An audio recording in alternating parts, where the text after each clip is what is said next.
Good morning, dear friends. This is Modassir, CEO of Western Travels and Migration. আপনারা সবাই জানেন বাংলাদেশি পাসপোর্টের মান দিন দিন কমে যাচ্ছে।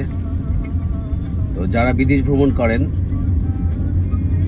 তারা একটা জিনিস মাথায় রাখবেন যে প্রত্যেকটা দেশের ইমিগ্রেশন আমাদেরকে একটু আলাদাভাবে জাস্টিফাই করছে নাওয়াডেজ।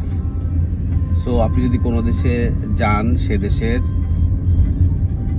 দেশে গিয়ে আপনার অ্যাক্টিভিটি কি হবে,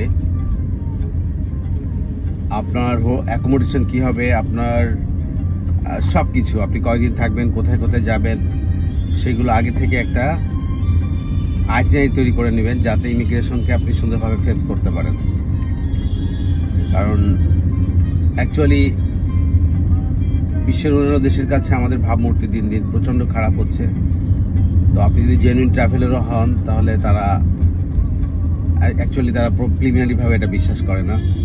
তারা ভাবে যে এই দেশে গিয়ে আপনি মনে হয় থেকে যাবেন, বা এই দেশ থেকে আপনি হয়তো অন্য কোনো দেশে যাচ্ছেন স্থায়ীভাবে থেকে যাওয়ার জন্য।